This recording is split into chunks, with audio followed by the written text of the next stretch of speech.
Hi everyone, it's your girl Naya, your local San Antonio XLHer. In this video, I'm going to talk about my surgeries that I've had. I've had 5. I know that a lot of different XLHers have had different surgeries. Some haven't had any surgeries at all. Oh, my reflections in my glasses. Um, anyway, sorry. Some have had braces. Some have had like different medical procedures done. But I just want to talk a little bit about my experience. My first surgery was in 2001.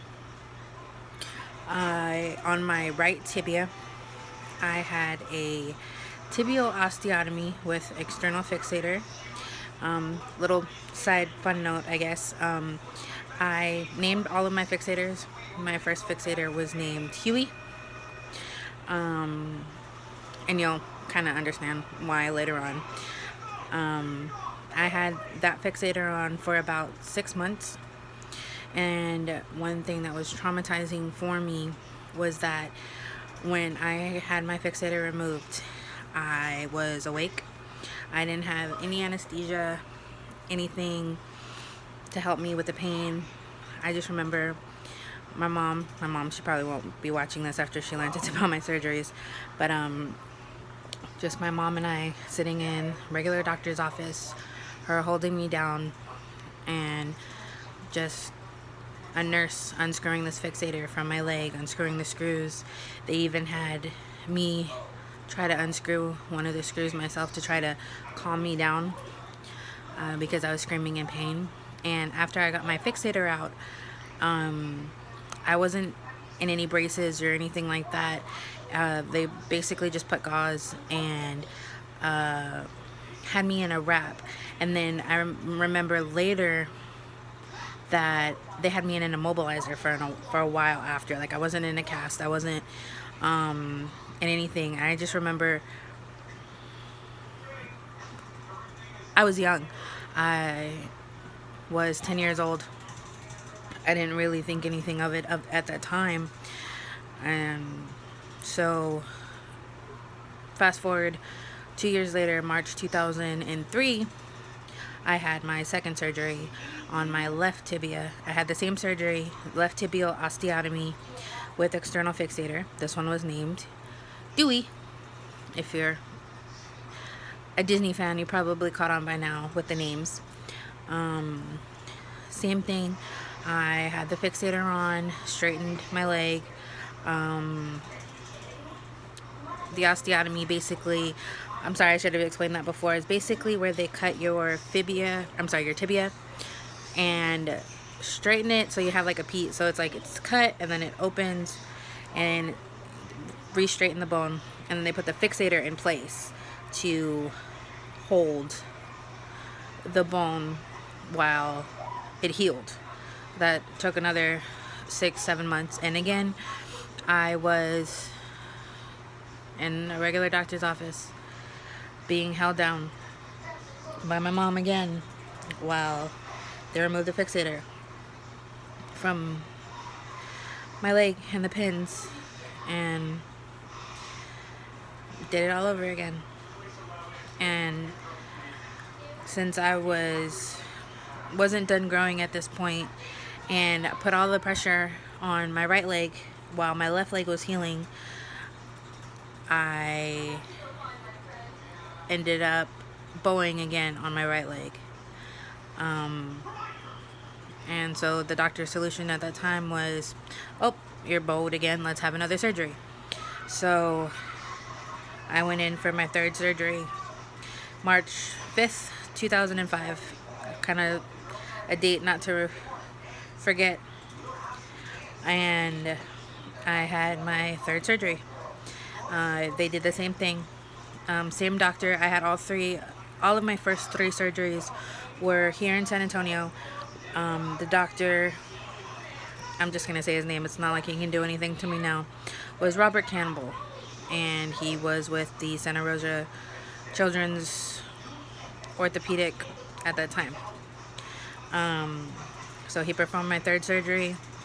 Again, it was a tibial osteotomy with external fixator. And this one's name was, dun dun dun, wait for it, Louis.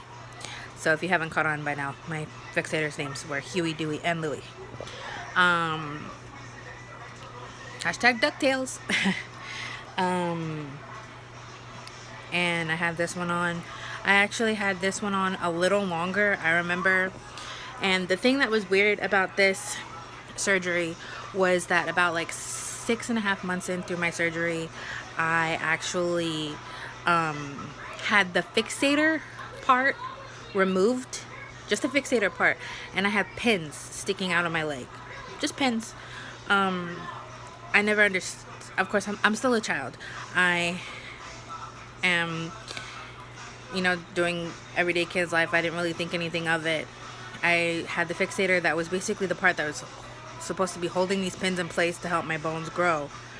They took it off, and I had pins on for about a month and a half. Literally just pins. If someone came up and hit the pin, it was like a magnet. Like, you'd see it like a, what's that? A metronome. That may not be the right word. Don't hold me to that. But I remember going to the beach with my mom and my family and everything, and they took pictures, and there I am with just pins. And with my first 3 surgeries, obviously I was traumatized by the removal process, being awake in a regular doctor's office, not having any anesthesia, having my mom hold me down. But the whole fixator process was very, very extremely hard. I had to clean the pins all the time, and I remember my mom, she would have to help me whenever I had one that was infected. My mom, she gets queasy if she has a paper cut. But my mom, I swear, she was a big help.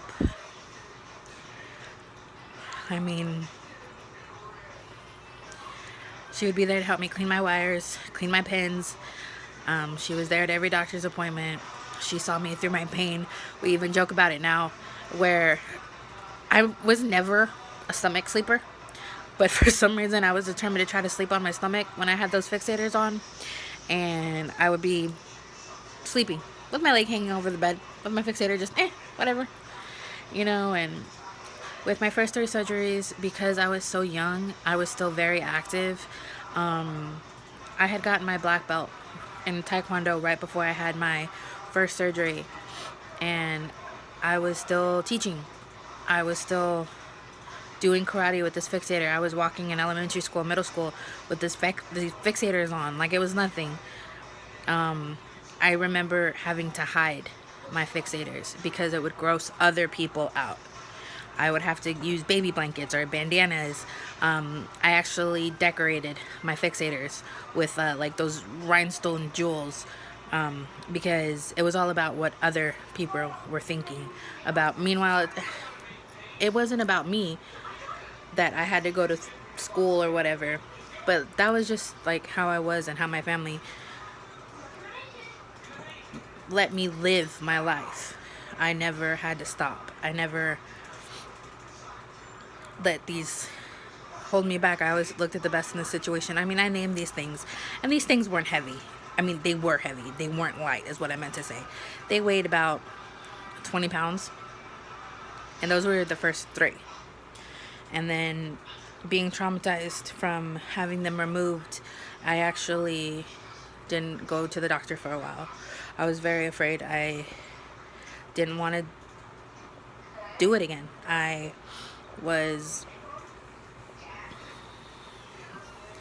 It took a big toll on my life. So when I finally did go back to a doctor, it was in 2010. I obviously did not go back to Santa Rosa and Robert Campbell. He straight up said that he should not have done my surgeries, that he should have waited until I was done growing, because the pressure of basically going on one leg to another just basically made my legs bow back. So meanwhile, I go to this new orthopedic doctor at the Nix Hospital here in San Antonio, and he says I need another surgery. My leg is really bowed. It's affecting my gait, my walk, everything that I'm doing. And I'm a senior in high school. It's 2010. It's my senior year, and he tells me that there really is no other option, that I have to have another surgery. That my leg is so far gone that it's my only option. So the first thing that I asked this doctor is, what are you going to do when you remove it? Are you going to put me to sleep? And he's like, of course, why wouldn't I? And I was like, because I was awake with my first three when they removed it. And he told me, oh my God, I'm so sorry. That's torture. And that was like the first light bulb that I had been tortured.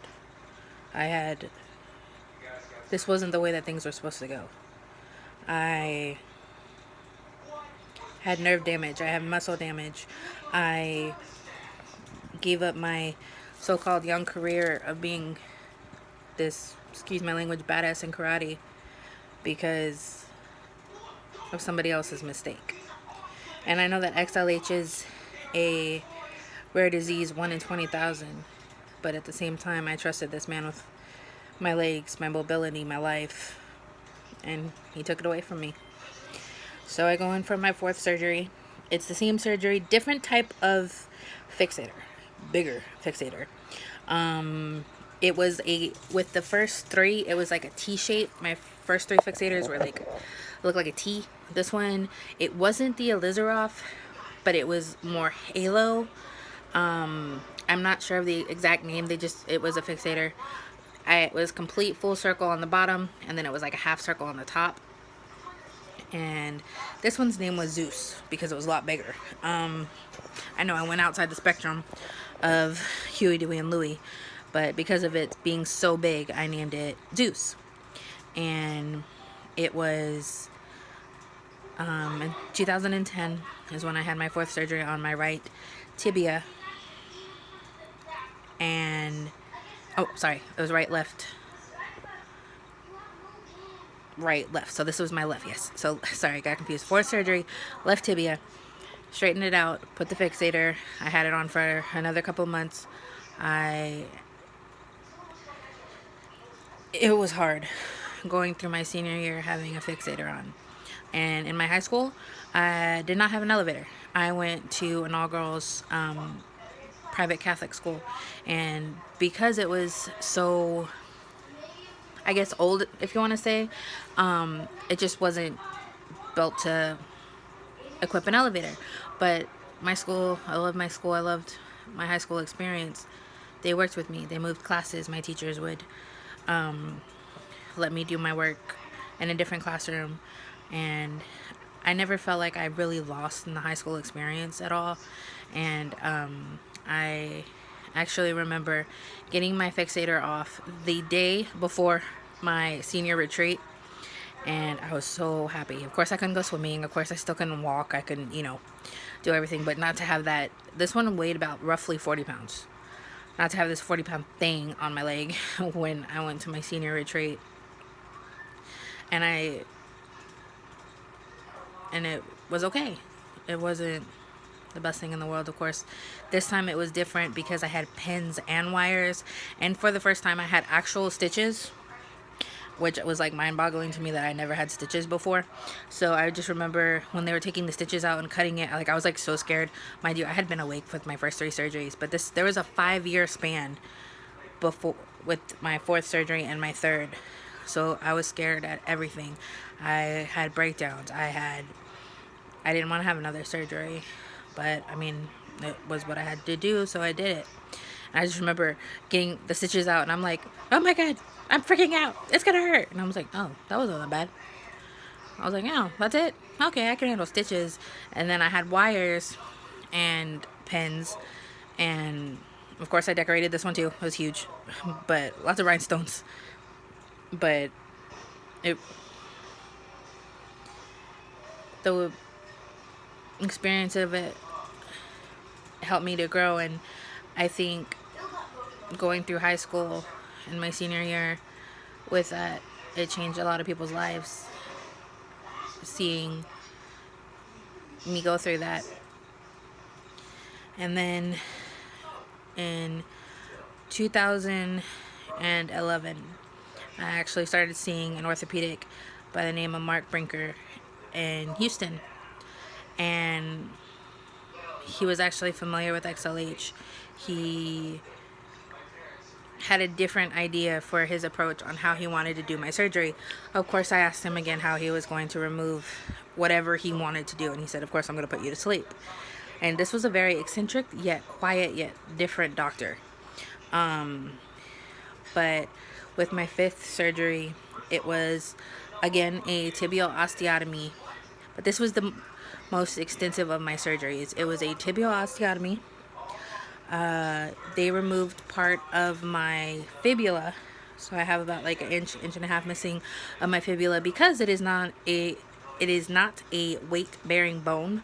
So apparently you don't need your whole fibula. So they removed it because he thought that the fibula was putting pressure, because the fibula would still be bowed, that in turn it would make my tibia bow again.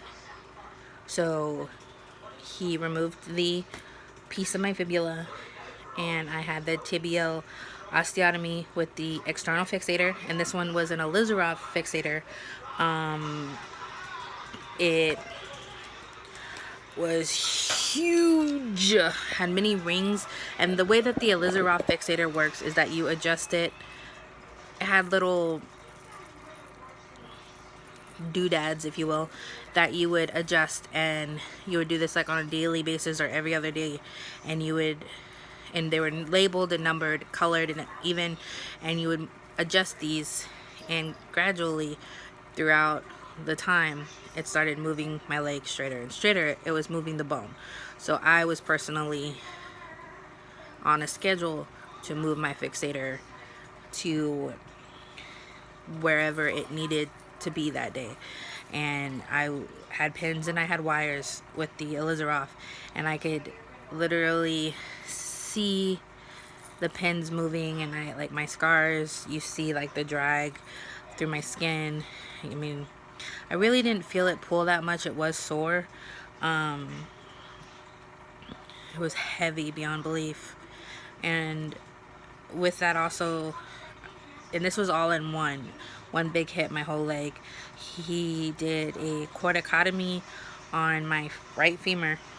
So it was all the same leg. Corticotomy on my right femur with rod and screw placements.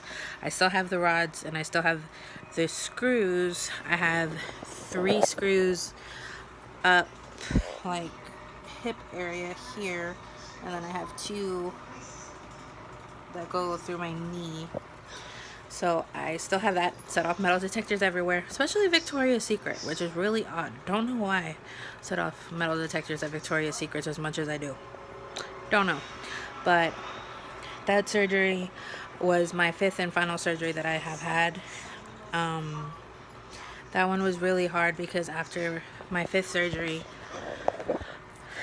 I had so much nerve damage. I had that fixator on for 265 days. It was the longest 265 days of my life. I literally went through a live version of hell. It was painful. It was heavy. I did not bounce back the way that I did with my surgeries when I was younger. I had a lot of damage. So after I had the fixator removed, I lost my mobility. I became more dependent on a wheelchair. I wasn't able to walk as far as I could before. Now my mobility is very, very limited. I am still very independent, but I do rely on my wheelchair. At stores I use a scooter. And my left leg is actually bowed again. My right leg is actually still surprisingly straight. It's not completely straight, but my left leg, I am prolonging a hip replacement due to my age. I'm only 26 and I don't want to have a hip replacement now. But yeah, this is just my experience sharing my XLH story with surgeries, Please feel free to ask me any questions, of course, statements. I did not do this story for people to feel sorry for me at all. There are always somebody out there who's worse off than I am, whether it be an XLH or just a person in general. I just wanted to share my story. I know that there are a million other stories out there, and if I can help anybody in any way, that's my main goal. So yeah, if you have any questions or anything like that, please feel free to comment. You can find me on Facebook, Instagram. Apparently, I am the XLH YouTuber. That's how I'm recognized now. But yeah, feel free to reach out, and happy XLH Awareness Month. Bye.